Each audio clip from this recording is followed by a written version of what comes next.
All right. Good morning, good afternoon, depending on where you're joining us from. And welcome to DecisionWise's monthly webinar series. My name is Matt Wride. I'm the president of DecisionWise. Um, I'm also a raving Kansas City Chiefs fan, and I'm just waiting for us to not win one of these close games. But I'm joined today with Tyler Cowley. Tyler is our IO psychologist on staff here. He guides us, and he's on this webinar with me because he spent a lot of time doing research and helping us think about how we approach performance reviews. So, Tyler, you want to introduce yourself to our audience? Yeah, so I'm Tyler Cowley. As Matt said, I am the IO psychologist here. I got my degree from LSU, so I noticed that there's some people from Baton Rouge on here. So I'm very happy to see some of those connections. I actually recently moved from Louisiana, and so the cold here that has been happening in Utah has been a very big shift for me, as I'm used to it being in the 70s right now and not down in the 20s. So really good, happy to be here and excited to walk through some of this with everybody. Yeah, we're excited. I just have to tell you, are an obnoxious LSU fan, but I think that's normal. I think most LSU fans are over the top, but That's exactly right. Go Tigers. Thanks, that's right. Christy. So wanted to today I wanted to talk a little bit about performance reviews and best practices. And I have been deep in performance reviews for the last 5 years, just trying to understand them. They're despised in many organizations. They are vital as well. There's just sort of a love-hate relationship when it comes to performance reviews. And by my count, there's about 14 common performance methods, and then there's hybrids and there's mixes and matches. So that number goes way up. But by my count, there's about 14 different ways people think about conducting performance reviews. Today, what we'd like to introduce is sort of our perspective and why we think and our methodology, and we would offer that as a best practice.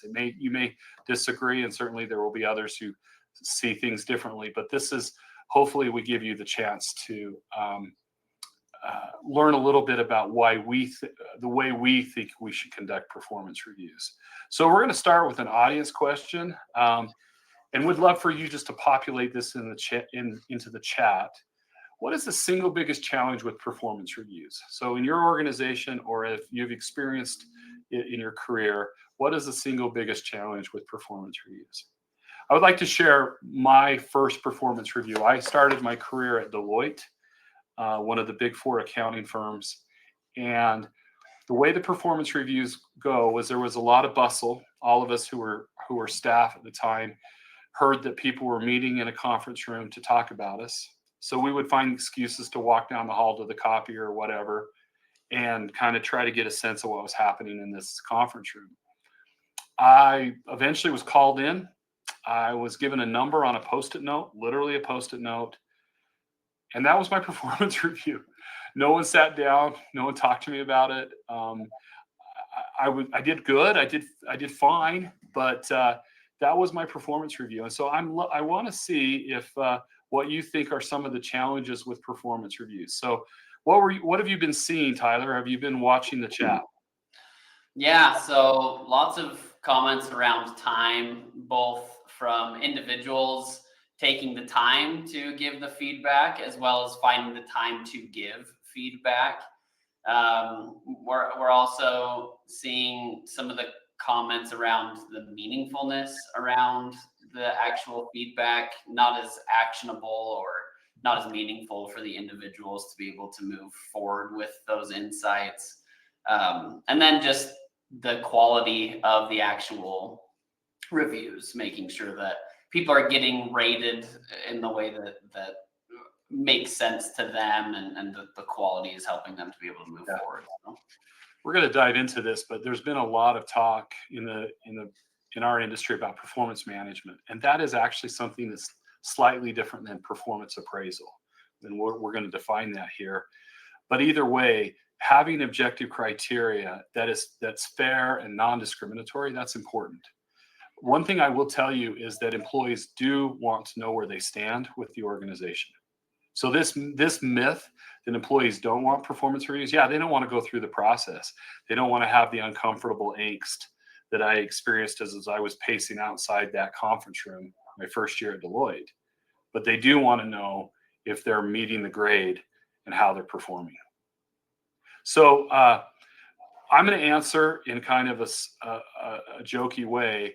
The biggest problem with performance reviews are people, right? Because so many different opinions, so many styles, so everything is just kind of like, hey, it's hard to get it right. It's hard to bring some structure to the process. So anyway, just it's a challenge. We're gonna note that it's a challenge, but nonetheless, I think there are things we can do to improve the process. So the next is an audience poll we're going to throw up. How effective is your current performance review process? So if we could get those that are willing to share how effective they think it is, we're curious about this. So it's active. Hopefully people are seeing the ability to give us some. So we got a lot of somewhat effective so far. Okay. Tyler, we're seeing that traditional curve starting. Right. That traditional bell curve is manifesting itself one more time. Exactly. What's interesting is we don't have any highly effectives yet. All right. Well, that gives us a flavor for what our audience thinks. And again, we see a very traditional bell curve right there. So let's we'll hop out of the poll and we'll continue. All right. So one of the things about performance reviews is this notion. We have, I think, when we sit down to conduct them, we have in our head this optimistic rose-colored glasses on that we think this is how performance reviews will be greeted. This is how everyone's going to feel. It's just going to be this amazing experience. But the reality is this is work, okay? People are busy doing their job. And sometimes performance reviews really feel like an intrusion. To a manager who's busy, it can feel overwhelming. It's just something that's happening to them, not happening for them, doesn't help make them better, but it just feels like it's happening to them. And so they feel like this. This is how I would capture the feelings of people around performance reviews. So we're gonna get away from that feeling. We're gonna generate some positivity. We're gonna talk about this. There are two threshold questions when it comes to performance appraisal. And first of all is methodology. How are we going to conduct this process? How do we mitigate against bias? How many people are going to be invited or to contribute feedback? We have the whole process. And the second is purpose. Okay. So these are the two foundational questions that you've got to think about when you sit down to design a performance appraisal process. And they have two objectives. There are two methods. One is a narrative. Most commonly, they break down into two types of categories. One is it's a narrative experience. It's designed to get out onto paper and record and document people's perceptions and feelings about a person's performance. The other objective is to be a scorecard, to sort of give someone an evaluation, to find a way to figure out where they rank among their peers or inside the organization. So these are most of the methods, the 14 that I described, they're going to fall into one of these two camps. And they are going to be used for one or two purposes, this purpose of appraisal or management. Okay. So some performance reviews are designed to sort of give feedback and try to grow and develop. And that's more in the camp of performance management. And then on the other side, there's a need with performance reviews to evaluate, to really try to find a way of saying, is the employee's performance meeting the bar that we have set for that position, in that location, and in that part of the business?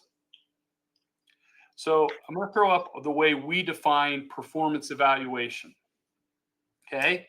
So It's the managerial evaluation of an employee's performance on a cadence, and we assess whether behaviors and outcomes have been observed or achieved. And it's usually this process is conducted through something that we call the performance review. Usually it's annual. Um, and it's sometimes called a performance evaluation or a performance appraisal. But today, we're going to talk about the appraisal process more than we're going to talk about continuous feedback, or more than we're going to talk about one-on-ones and how you calibrate those. We're going to focus specifically on measuring someone's performance. Tyler, any thoughts on that task of measuring someone's performance? Yeah, I think some of the things that come to mind for me are, measuring performance can obviously be difficult. There's a variety of different ways to go about it. Matt, you touched on a lot of the specifics about why we care about appraisal. And one thing that really stands out to me with appraisal versus management comes down to what's the goal of what we're talking about here. Appraisal being, we're going to measure where you're at now and what has been done, and management being some of the more futuristic, where are we going from here aspects. And I think we touch on some of these breakouts a little bit later as well. But I really do think that performance on the whole level can just be challenging, especially given the different relationships that managers can have with each individual on their team, and the way in which managers may be conceptualizing what performance is if it isn't a consistent process amongst different team members, different areas, and things like that. So it is a challenge on the whole level, but I do think there are a few really good ways to go about it and approach this to make it easier for everybody, and make it easier for the whole process on the whole level. Yeah. One of the things we have to have an objective process, because organizations often tie compensation, advancement, other key milestones in an employee's career to performance. And so today we're going to talk about objective evaluation. But I encourage managers not to lose sight of the fact that the best way to measure someone is to ask them and help them decide, are they better today than they were 6 months ago? That's a very nuanced individual conversation that a manager needs to have, and help the person reflect on that. And that, if in the purest sense, that might be the most appropriate way of measuring performance. Are you better today than you were? But because we tie advancement, compensation, and other milestones to that, we need to try to think of an objective way of seeing whether an employee is meeting the standards asked of them by the organization. Okay, so we share that so you'll understand the frame of reference that's going to be guiding our discussion today. We absolutely value one-on-one conversations. We value reflection by the manager and the employee as to whether they're better now than they were. But that's a topic for another day. So a performance review, in my view, and as I've studied the research, has two important variables I call alignment and accomplishment. When we are measuring and evaluating performance, we're trying to say, how well is the employee aligned to the organization's objectives, culture, and strategy? Okay, is this a good fit? And the second question we're trying to do is, or measure or understand, is this individual making the organization better? Are they contributing towards the team's and the organization's success? So again, I think of alignment and accomplishment. So as you sit down to think about the nature and quality of your performance evaluations, think about it from the perspective of alignment and accomplishment. And then, why do organizations care about performance reviews? Well, it's for the reasons we said. It helps us identify our performance. It helps us know about advancement. It helps us manage underperformance, which is a problem for many team leads. Is they've got one or two people on that team that's just not fully contributing, and we need to be able to highlight that and talk about it. Any thoughts, Tyler, on my two objectives of alignment and accomplishment? No, I think that really sums it up well, where the whole purpose of what our appraisal is right now versus management is what we talked about before. Getting this alignment going at the current moment, getting people on the same page now, where I can understand where my manager is at and where others may be at about how I've been doing up to this point.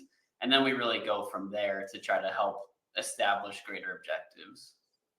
So I've thrown up on the screen the next slide where we try to suss out the difference between performance management software. We're a technology company, so we think about how we use technology to make the performance process easier. But I think we need to be clear that there's some differences between performance management software and performance review software. So performance management software is more robust, typically has a portal for managers and employees, and it's doing goal tracking, it's doing data collection, it's tracking one-on-ones. So this is a more expensive piece of software typically. One challenge that it has is because it's really good at doing a lot of things. I don't know that the evaluative part is actually as good as it could be. So there's a subset that we call performance review software, and its sole task is administering an evaluation period, like 2-week period, in which we're really going to take stock in how am I as an employee performing. As a manager, I'm going to be asked to really thoughtfully lean into this question. This is typically cheaper software. It's not persistent. It's not something constantly sort of giving you nudges about what to do, but it has its purpose, and it probably accomplishes its purpose better because it's it's a purpose-built piece of software. Okay, so just wanted to get that out on the table so that we're clear. And as you think about what you need, you may very well need a performance management software, but you also may say, no, I have limited budget, and so what I really need is a piece of technology that just helps me do the evaluations. It leads me to this next slide, which is the way I think about how performance management software, I think, have two different functions. And I think it's helpful as you think about what you're trying to implement in your organizations. It's helpful to think about what your main end goal is. So we all start with some sort of performance management software. And I think a lot of them are very focused on goal tracking and goal progression. And they have a subset of feedback. So up in option 1, you'll notice that the goal tracking box and the feedback box is smaller because goal tracking is the primary focus. And as someone who develops software, you kind of have to choose a perspective, and you kind of have to follow one path or the other. It's difficult to do both very well. The other option is where feedback is more of the goal, and goal tracking's there, but it's in furtherance of the feedback. We're trying to drive conversations. We're trying to drive coaching and mentorship.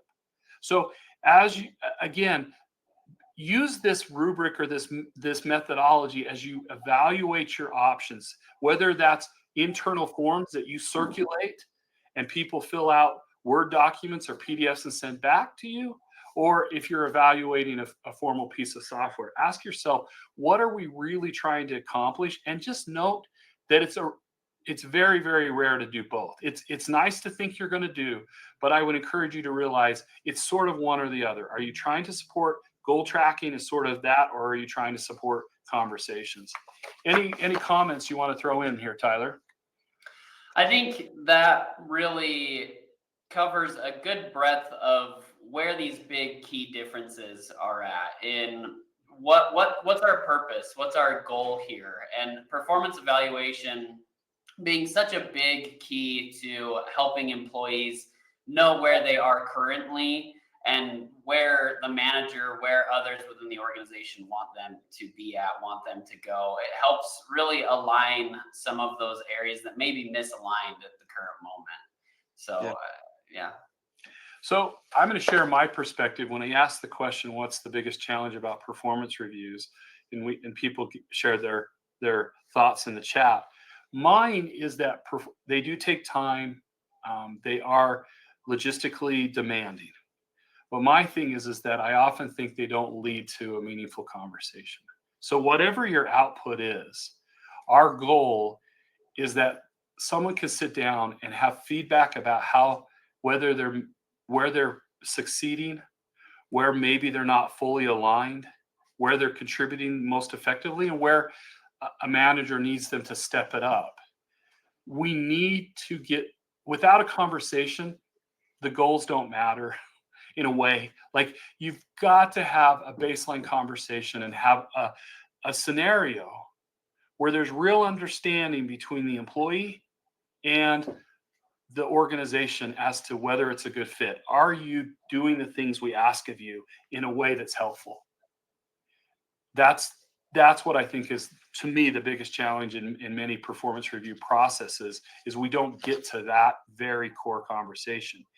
And sometimes in an effort to have this notion of continuing performance management, we skip over the need to have a formal discussion, a formal 1/2 hour sit down discussion or an hour. Because we're like, oh no, we're always talking. Our research and our feedback tells us it's true that conversations are happening, but they're not the intensity and sort of maybe the value of those is diminished because it's just kind of repeated attempts as opposed to a formal process where you are asked to sit down and say, look, I want to talk to you in the next 45 minutes of today about how people feel about your performance. Yeah, And Matt, and I was going to say, I think what you're saying bears itself out in a lot of the comments as well that we're seeing, where people are commenting not always meaningful, right? I think that that's exactly what we're driving here is if we do it in this roundabout way, they aren't meaningful. You just get this sticky note of this is where things are at, and then nothing really happens from there. We just move forward with our life, and the meaning comes from those conversations. The meaning comes from that ability to develop and grow. yeah, one last funny, humorous anecdote. There was a large organization here close to where our headquarters are, and they asked managers how many of them had conducted the performance reviews, and the managers all 90%, oh yeah, we sat down and had discussions. And then independent, they asked employees whether they felt they had had a performance review discussion, and the responses were in the 30%. So we go from almost 90% of all managers saying sure did, had that conversation, to 30% of the employees going, yeah, we had that conversation. The rest are like, maybe we got there. So, Right. all right. So, sorry, we got a lot of text. I love usually to have more engaging pictures on here, but this is text heavy. Performance objectives. Let's just go through what employees, managers, and organizations need. Okay. So employees, they are looking for guidance on their career development and growth. They want to know what they do well and what they don't. They want support. They want to feel like they're getting support. Like, okay, if I'm not doing this well, how can you help me get better? Number 3, they want clear expectations of what's asked of them. And if we believe as organizations that a job description is a clear set of expectations, we're just kidding ourselves. It could be used as a reference. It can be used as a conversation guiding document, but it's not really the expectations.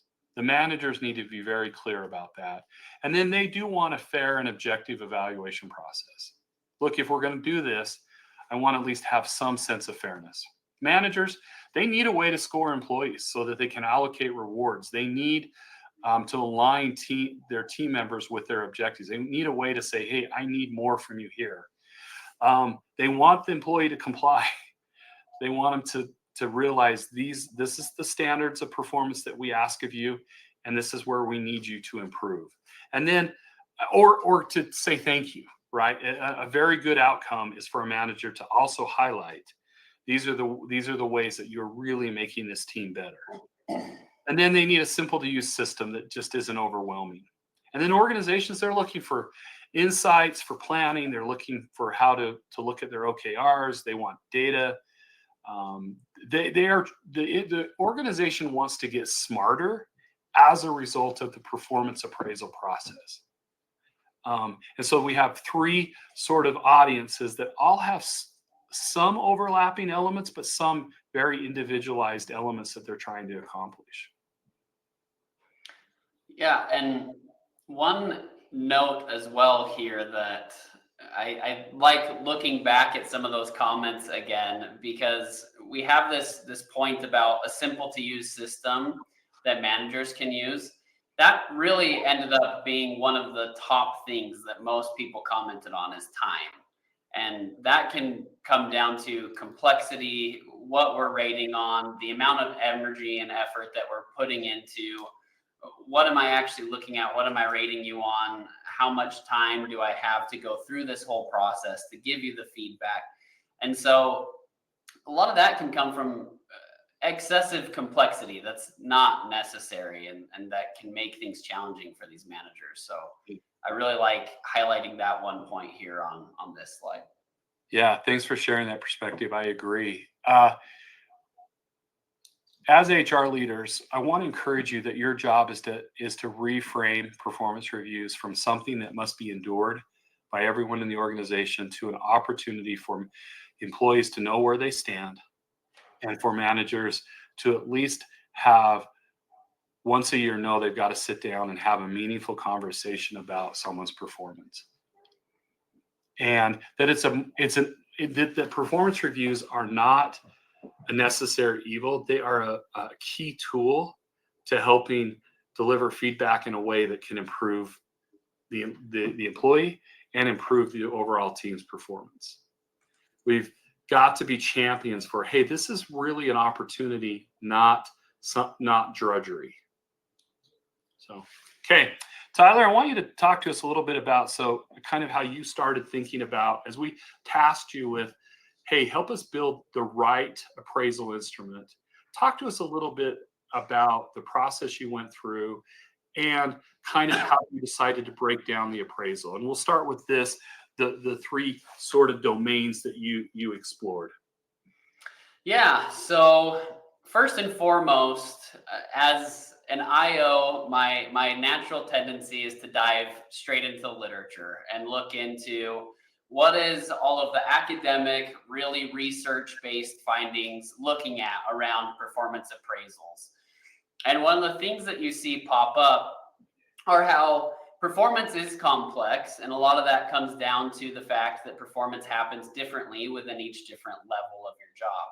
We have our independent job level aspects that we are doing on the day-to-day basis, our team level, and then the organizational level pieces. Each level of performance affects our competency on the whole level, because as communication, we can say, I independently, as a part of my job, may be able to communicate information to people. I may be effective at communicating on a presentation or communicating complex data to important stakeholders. Then moving to a team level, I may be really good at communicating with my team about aspects that they need to be doing better, areas that we are being successful and collaborating really well with them. But on an organizational level, I may not collaborate cross-functionally with other teams. I may not be the best at helping everyone be aware of recent changes that may have happened in my team that could impact the broad organization on the whole level.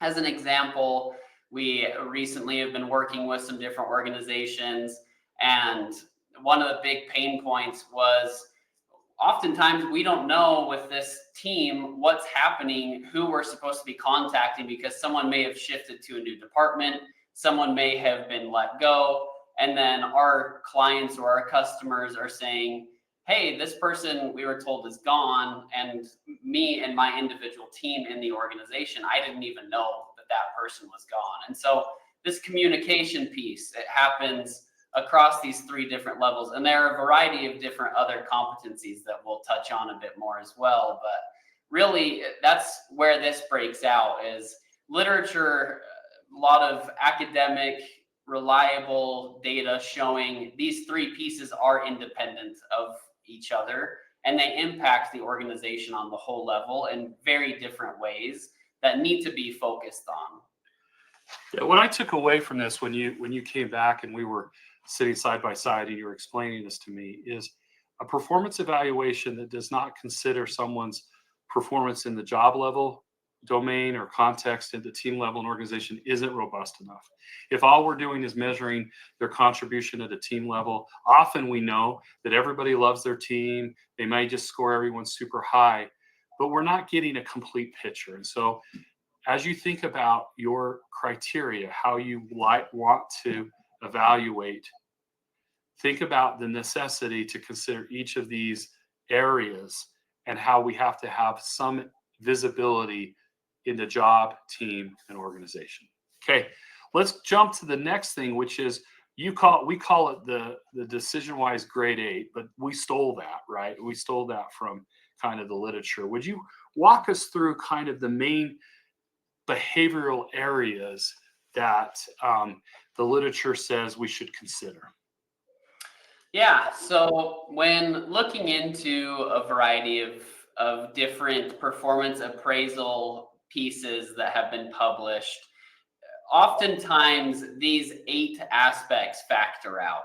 And how this was done is decades of research have gone into and looked at all of these different measures that we have, all of these different competencies that have been built out. And they go into it and then they start factoring things down to see what's relating to each other. If we run a confirmatory factor analysis, what's going to be holding together? And these 8 systems always start popping out, where you'll note that there's job level aspects, there's organizational level aspects, there's team level aspects. All of these 8 competencies really drive an employee's in overall performance. And this happens because HR systems need to be aligned. They need to be able to say, hey, across every single person, are we actually measuring what their performance is? Are we actually getting at the highest level of our organization down to the lowest level and being able to consistently measure performance across these different domains? And these 8 aspects have consistently shown that yes, we can effectively measure performance across every different level and be consistent, be structured, help people to feel that things are being done well, they're being done fair, and we're being measured on aspects that actually matter to our job and to our performance. Yeah, this was really insightful to me as we talked about this, because, or that's not the right word, insightful, but kind of eye-opening. It's a lot of people want to say, okay, I'm going to measure the accounting function in my organization. So I'm going to think about, attention to detail. I'm going to think about quality of work, things like that. They focus on kind of the job. But what you're saying here and what we learned is there are these 8 systems, characteristics that are universal across all jobs. And so if we're really looking to have a performance tool that could be effective and measured across, someone that's working on in a manufacturing facility or someone that's working in the marketing department, these are common elements to quality performance, regardless of the specific tasks you've been asked. Now, if you're in your system, you're going to add some elements that are unique.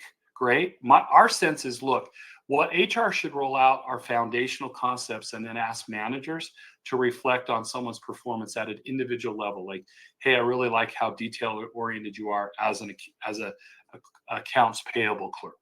Okay.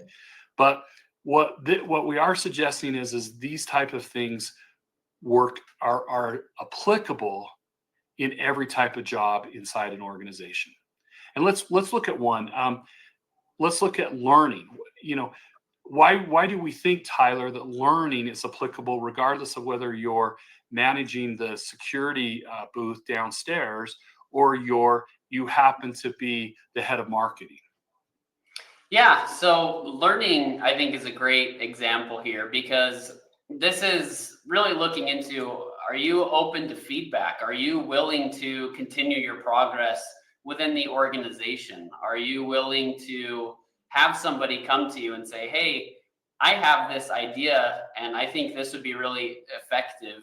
And you're willing to then take that idea and adapt and shift. And when you look at marketing, like you said, Matt, obviously, if our marketing team, they stay stagnant, they say this is what has worked previously, we have new advancements in technology every single day, and we're eventually going to be behind, and we're not going to be able to keep up with others if we aren't constantly trying to grow, constantly trying to seek new ways of doing things. And that can go down to your lowest level of individuals, where they are just trying to find better ways to do their job, trying to find ways to be more impactful and more successful to help the organization on the whole level. Because as individuals improve themselves and improve their specific tasks and responsibilities, the organization thrives on the whole level. And that all can come back to, are you willing to grow? Are you looking for ways to change and adapt and to be better as you move forward?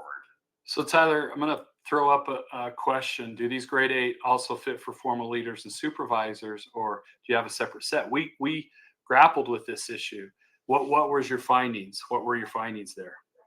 Yeah, so the real key to that question is that these specific 8 competencies are supposed to be able to move up and down and laterally across the organization so that every HR system is consistent, it is reliable, everyone's being rated on the same things. So we would advise to use these same competencies across different leaders and across different organizational levels. Yeah. Now you have to calibrate sometimes based on levels in the hierarchy. You have to maybe take the time to sort of put the appraisal data and fit it to a curve. We're not saying your work is done by just adopting these 8, but we are saying that this is our best effort at trying to do, as Tyler said, vertical integration as well as horizontal integration if you're looking at an instrument that you could use in the entire organization. We're going to jump in now and show you a little bit kind of how we have deployed these concepts, how we think about doing it. So I just threw, I believe, onto the stream essentially kind of what someone might see in our process. So you have an assessment list, you're a manager, you've been asked to fill out some assessments and performance reviews for people. You would come here, you might have a list of 3 or 4 people, and this is where you would start. And you have the ability to select your language here, and then you can say, when the feedback is due. And I go ahead and I click into this. So the nice thing about this process is, look, it can be done on a mobile device. It can be done at home.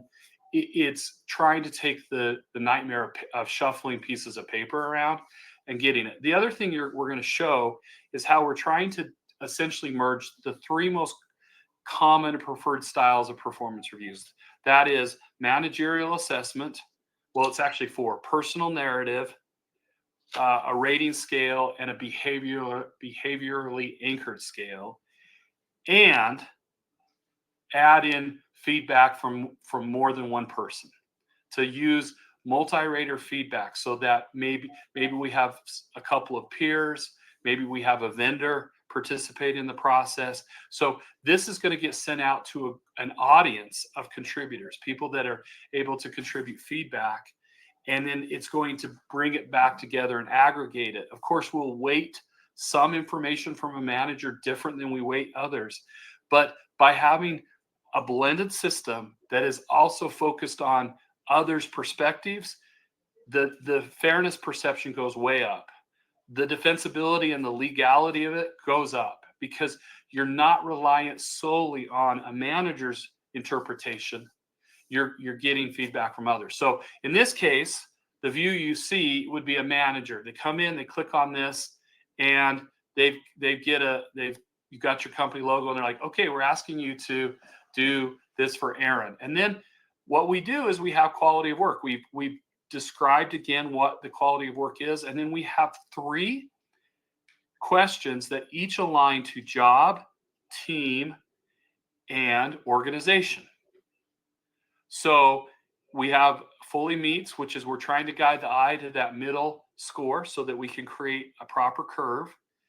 And we're going in, and you're able to make this. So if I'm just someone giving feedback, this may be all I'm asked to do, is to go through these 8 foundational principles and just give some feedback across, again, their ability to do the job well, their ability to contribute something to their team, and the ability to understand their organization.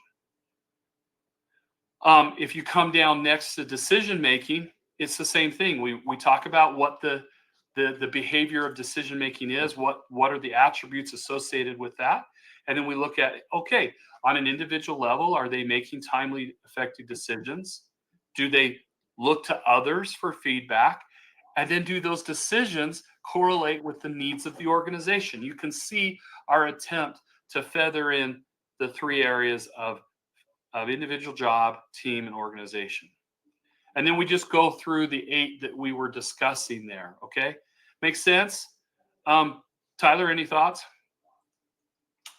No, I think this, as you noted, this is getting at those 8 dimensions that really have been shown within a variety of different academic literature to factor across performance in all different roles. And then these 3 different dimensions really getting at how we're trying to parse apart some important information where someone may be a great individual contributor, or they may be great within their individual teams, but they aren't meeting aspects across different levels. You may like me a lot as someone who delivers my work on a consistent basis, but you don't like working with me on a team level because I just roll through everything that you say and I don't take into account your thoughts. And so that's really where this is being developed from and derived from. So what happens next is they hit next, and then we have the ability for a narrative style. And these could be, you could have 5 or 6 of these narrative. You could have one. One thing that I just absolutely don't love, and I've seen a lot of companies do this, is tell us about this. The question's very broad. My preference is that you actually have 4 to 5 targeted questions of a manager. And they are things like, where does this person contribute the most to your team? Where could this, if this person changed 1 or 2 things, what would those be, and how would that help you? How would that help their performance? I really appreciate guided questions, because I have sat down many times in my career to do a performance, and I get a very broad, generic essay question, which is, tell us about this person's performance. And I find that I'm kind of in that, my brain's stuck. I'm not really thinking carefully. So you can guide your feedback givers with thoughtful questions. Okay. But then the next part, so now you have a chance to add the narrative. And then the last is a rating scale. This could be a number from 1 to 5. It could be 1 to 7, whatever. We have it as, what is this overall score you want to give somebody? And you might rank this higher or give greater weight to this based on the fact that this comes from a manager. And you don't have to ask this question of the other people that are offering feedback for the performance review. Like if 4 peers are offering feedback, we're not necessarily going to ask them this question. Okay. So this is sort of, you would submit and then you would be done. And then this is happening across all sorts of different people. And what is the output? The output is a nice PDF report that shows the questions, that shows the different perspectives of each rater, if you will. And let me get back to our stream. It shows us what the raters think. And with that report, with the very detailed report of gaps and all that, you have a document that a manager can sit down and have a meaningful discussion. Right? Instead of just generating, in my case, a number on a Post-it note, I would actually get a report of feedback showing my gaps with bar charts and everything that helps them digest Yeah. the feedback they're given. Yeah, and I think that that's really where that meaning comes from. We want these to be meaningful, not only for managers and supervisors, but for individuals, to where both can get a good sense of where the individual is at, where there may be misalignment happening, and where there's great alignment happening. So we can see, yeah, keep doing these things, but these are the areas where we're seeing things differently and we need to move forward from there. And I think that's where those meaningful conversations especially begin to occur, and where that starts to happen. Okay.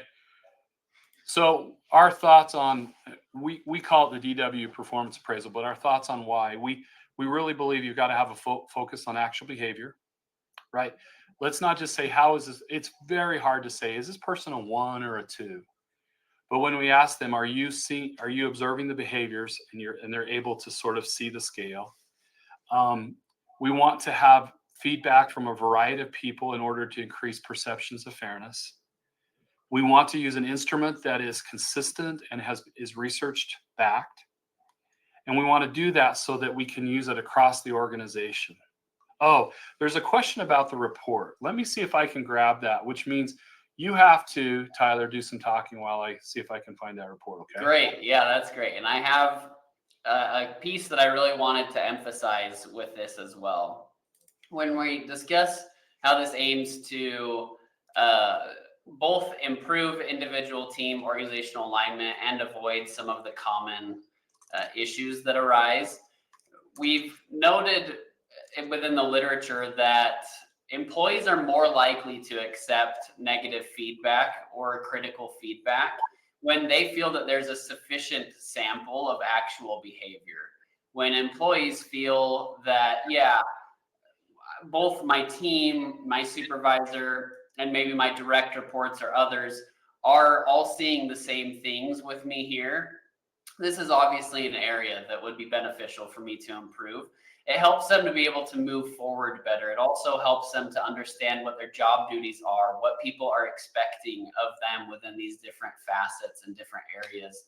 And also this 360 type of view of performance helps avoid some of the manager specific problems that may arise, whether that be leniency error or severity error, recency bias, availability heuristics. All of these things can really start to create common problems within the traditional performance process, where managers may be thinking of something that recently happened that was both positive or negative, and that's going to sway the entire performance review.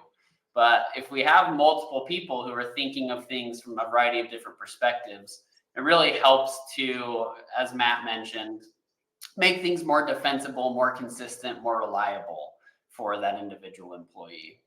All right, so I want to find out how to add a stream.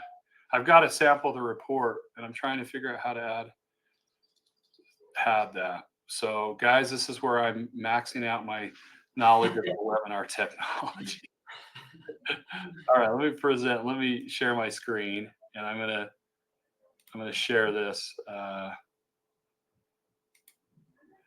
All right, okay, I'm sharing a window here. Do you all see something there? The performance appraisal assessment.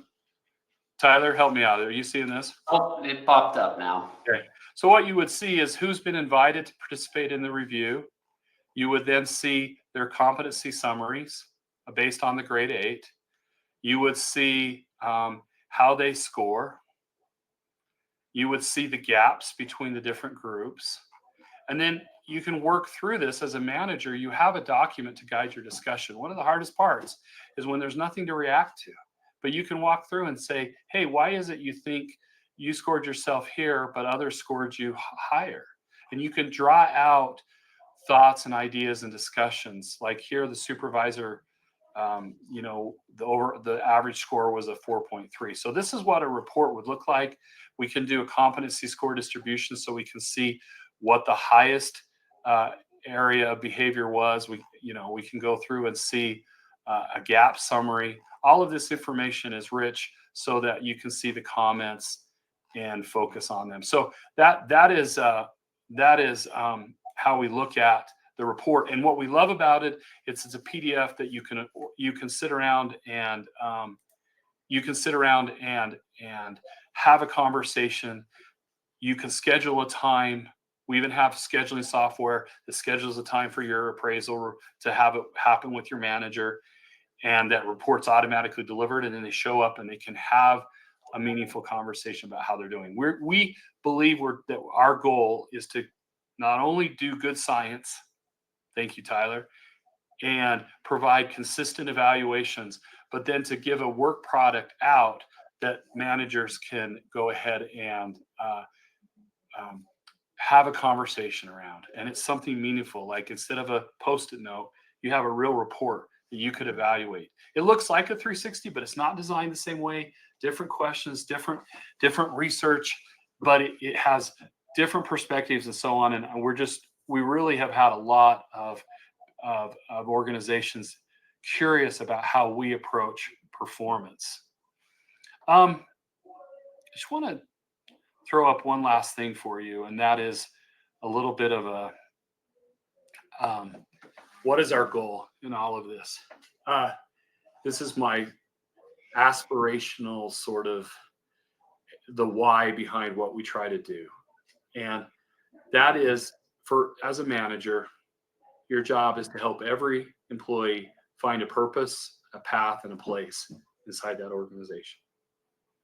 But you can't do that without feedback. You can't do that if you're not taking the time to visit with them, asking them questions about their purpose, helping them know if they are aligned. So this model goes well beyond just performance reviews. This is how you should think about a lot of your interactions with your employees, right? Is the meeting that I'm holding today going to contribute to their feelings of connection to the organization and their sense of meaning? But instead of thinking of performance reviews as just something we have to get through and doesn't really matter, and I'm going to give everyone a 5 because I want everyone to get the maximum bonus, you're not doing anyone a favor. People want to know the truth, and they want to know where they stand. And if they're good, they're going to accept the feedback, and they're going to take the time to get better. So this is our perspective. Again, as I mentioned, there are other ways, and you would have good reasons for doing things a little different for your organization. There is no one size fits all, but we have spent a lot of time thinking and researching to at least find an evaluative instrument and method that is applicable from function to function. So final thoughts, Tyler. Any final motivational thoughts for our audience before we let them go? I think just on the whole level, as was noted, really this comes down to providing real, insightful conversations for employees. I think negative feedback, critical feedback can be difficult to hear, and it can be hard to work through. But when done in the right way, it becomes a very transformative experience, very evaluative, very meaningful experience for employees, because if they feel that they're in a safe place, that their manager is helping them to improve on the whole level, then they're going to recommit to their jobs, recommit to their work, and try to help the organization and themselves perform at a really high level. So I feel that performance reviews, while they can be challenging, they can be complex, they can be difficult to navigate, on the whole level, when done well, they are an extremely beneficial experience for managers and employees alike. Yeah, thank you, Tyler. One last thought. If you're a manager and you're not going to take the time to give feedback, don't give feedback. If you're going to give a half-hearted effort, don't do it. Realize that this is an important job expectation for a manager or leader of people, to take the time to seriously look someone in the eye and tell them how they're doing. And you may feel sense of, hey, I have my own challenges too. How can I sit there and pass judgment on someone? I struggle with that too. But we have to, as an organization, realize, look, we're asking for feedback from others. I'm giving you my perspective, but we need to take the time to let people know if they're succeeding. They deserve that much from the organization. It is really difficult to not know whether you are actually performing to the level that is expected of you. So that's our thoughts on performance. We'd love, if you want to search more for, if you have more questions, you can look up the resources on our website at decisionwise.com. You can also, Devin, if you'll throw up an email address where they can reach back out to us if they want questions, copies of the presentation today. This is recorded, so you can go back and see it.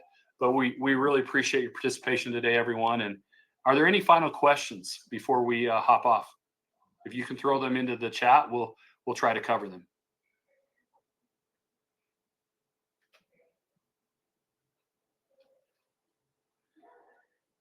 Okay, no one's rushing to give us any questions. So looks like people will get the slide deck and all of that. So we appreciate it.